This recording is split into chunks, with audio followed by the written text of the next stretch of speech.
Bem-vindos. Hoje a gente vai mergulhar numa obra daquelas, né? A Mentira, do Nelson Rodrigues. Temos aqui vários trechos, prefácio, pós-fácio, orelha, contracapa e, claro, pedaços importantes da trama, que saiu lá em 53 como folhetim. A ideia é, bom, tentar desvendar um pouco essa teia complexa de personagens, os temas fortes.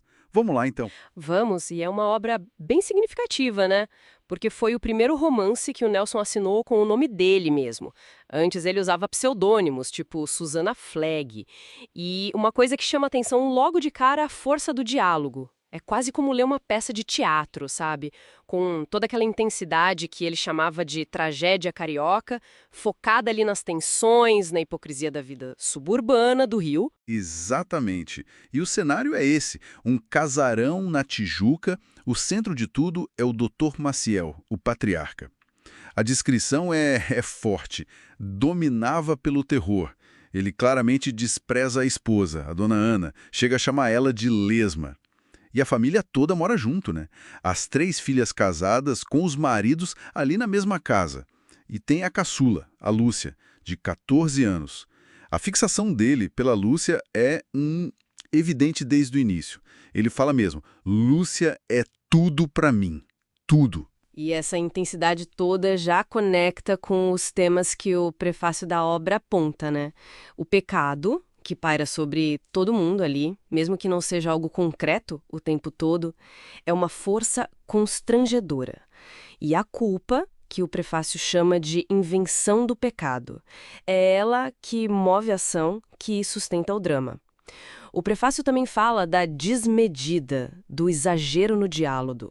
É uma forma dele expor a verdade das emoções de um jeito cru. Bom, a trama começa a andar de verdade com um incidente até simples.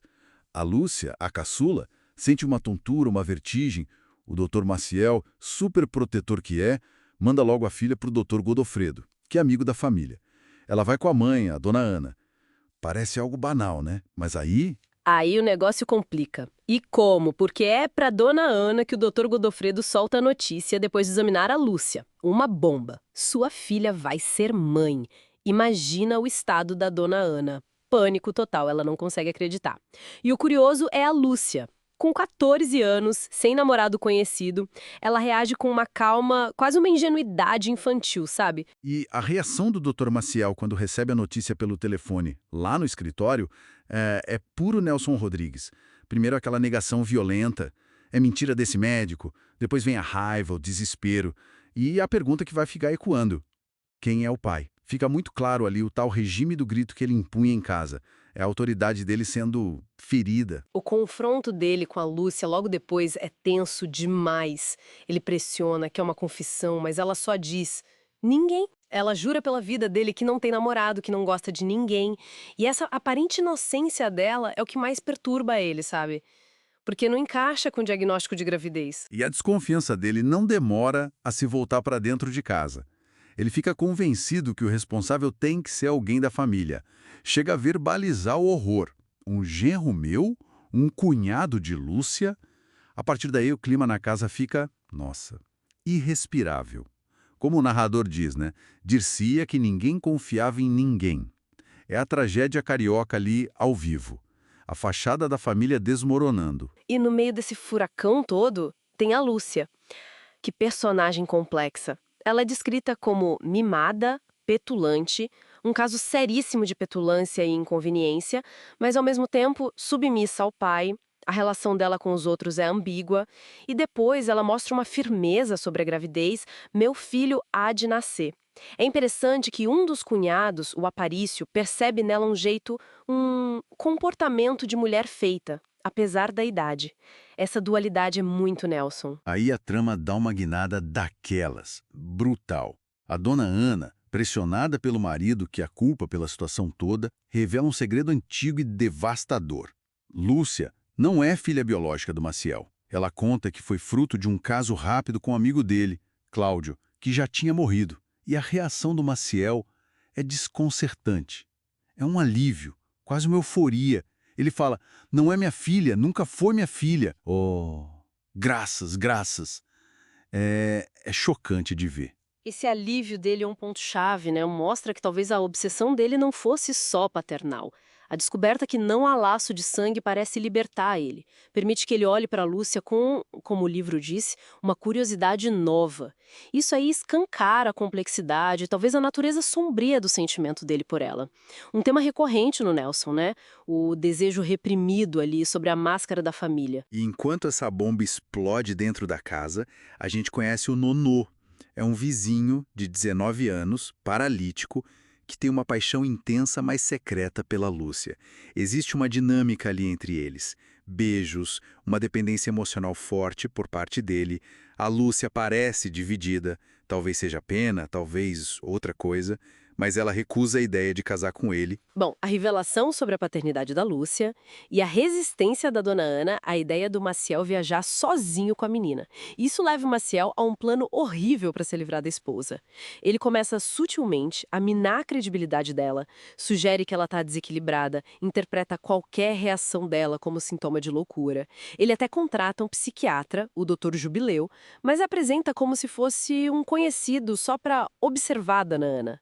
E ainda planta um punhal debaixo do travesseiro dela. É muita crueldade. E nesse plano todo, culmina num jantar armado, com o psiquiatra lá, presente. O Maciel, de propósito, anuncia a viagem com a Lúcia. Claro que a dona Ana explode, era o esperado. Para o Dr. Jubileu, que já estava influenciado pelo Maciel, aquilo ali é a confirmação do diagnóstico. Não há dúvida, ele diz. E a internação dela é decidida ali. Nossa, que frieza! O confronto final entre a dona Ana e o Maciel antes dela ser levada é dramático. Encurralada, ela atira nele 4 vezes. Só acerta de raspão no ombro, mas ele usa isso para reforçar a farsa da loucura dela. Diz que foi um acidente. E ao mandar internar, ele ainda solta: "Eu não te matei, mas alguém há de te matar." E ela responde com aquela premonição terrível: "O pai de teu neto será teu assassino." Pura tensão rodriguiana, né? Só que antes da viagem, o Maciel pressiona a Lúcia mais uma vez pela verdade. E aí ela conta uma história. Diz que bebeu demais numa festa na casa do vizinho, do Nonó. Adormeceu num quarto, acordou depois, não lembra de nada, não sabe quem foi. Para o Maciel, essa versão é a prova da inocência dela. Ele fica exultante. Você não teve culpa de nada, é pura como antes. Ele se sente validado e ainda joga na cara das outras filhas que elas têm inveja da Lúcia. Mas as revelações não acabam aí, né? O Aparício, um dos cunhados, aquele que percebia a Lúcia como mulher feita, ele tá atormentado. Ele confessa pra Lúcia que ele é o pai. Conta que entrou no quarto onde ela dormia na tal festa. Ele tá desesperado, cheio de ódio pela própria esposa e propõe que a Lúcia fuja com ele. O que me impressiona aqui é como cada verdade revelada parece afundar mais ainda a família nessa teia de segredos, de desejos. E a tensão acumulada explode de vez no confronto final. Aparício contra o Dr. Maciel. O Aparício quer saber para onde ele vai levar a Lúcia. Desafia o sogro e acusa ele diretamente de ter intenções erradas com a menina naquela viagem. Somos rivais, ele diz. Essa viagem não é de pai, não senhor. A discussão fica violenta ali no gabinete. E o Aparício, cego de ciúmes, de raiva, mata o Maciel com 6 tiros. A premonição da dona Ana se cumpre. Mas a maior ironia ainda estava por vir. A reviravolta final. No velório do Maciel, o amigo da Aparício, Telêmaco, conta uma coisa que o Aparício não ficou sabendo a tempo. A história do Dr. Godofredo, o primeiro médico. Descobriram que ele estava completamente louco. E a mania dele era justamente essa, diagnosticar a gravidez em todas as pacientes que examinava. Ou seja, a gravidez da Lúcia, que foi estopim de toda a tragédia, de repente vira uma grande dúvida. E a confirmação vem logo depois. Levam a Lúcia a outro médico, o diagnóstico é categórico. Não houve nada. Essa menina não foi tocada por ninguém. Ela podia casar direitinho, com véu, grinalda, flores de laranjeira. A mentira original, que dá nome ao livro, não era nem dos personagens ali da casa. Era fruto da loucura de um médico coadjuvante. Que coisa, né? E o impacto dessa revelação final no Aparício é devastador. Ele está preso. Quando Telêmaco conta para ele que a Lúcia nunca esteve grávida, que ela era pura e trivial, aquela obsessão toda dele simplesmente se dissolve. Vira tédio e enjoo de tudo e de todos, como diz o livro. A Lúcia real, sem aquela aura de transgressão que ele projetou nela, não interessa mais. Dias depois, ele se mata na prisão. Um fim trágico para uma obsessão que foi construída em cima de uma não-verdade, de um erro médico. Voltando um pouco para os comentários do pós-fácil do Caco Coelho, ele situa bem a mentira, né, como esse marco na obra do Nelson. Ele assume o nome, consolida o romance como o jeito dele de contar a tragédia carioca.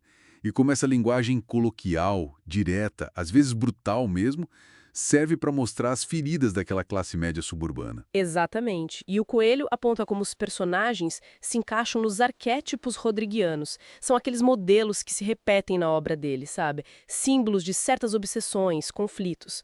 O Dr. Maciel é o pai tirânico obcecado, a Lúcia é a ninfeta, essa figura de desejo, ambígua, o Nonô representa o amor ressentido, impotente, e o Aparício, o cunhado consumido pelo desejo proibido. São figuras que juntas expõem as entranhas daquela família suburbana da Tijuca dos anos 50. O estilo da narrativa também é muito dele, né? Aquele ritmo rápido, quase cinematográfico, a crueldade direta, sem filtro para mostrar os fatos, a forma como ele aborda temas tabu, incesto implícito, desejo, loucura, violência dentro da família. E, claro, as reviravoltas constantes que vêm lá do folhetim e prendem a gente na leitura. Fica claro que a mentira do título vai muito além da gravidez que não existiu. Ela está em tudo ali, em cada relação, em cada segredo. Sem dúvida. A mentira é a estrutura que sustenta e, ao mesmo tempo, destrói aquele universo familiar. É o tecido daquela realidade. Então, resumindo um pouco o que a gente viu, a trama é eletrizante, cheia de surpresas, tem uma crítica ali, implícita, aos valores, às hipocrisias da classe média carioca da época. A construção dos personagens é profunda, psicologicamente complexa, até perturbadora, e a força do diálogo do Nelson Rodrigues é inconfundível. E para a gente ficar pensando um pouco mais, a obra se chama A Mentira. Depois de ver tantas camadas de engano, de segredos, de auto-engano, e no fim descobrir que a faísca inicial, a gravidez, era ela mesma uma não-verdade, um erro médico, fica a pergunta, né? Qual foi então a mentira mais importante dessa história toda? E que verdades dolorosas sobre o desejo, sobre a culpa, sobre os abismos das relações familiares, essa grande mentira acabou, ironicamente, revelando? É algo para se pensar.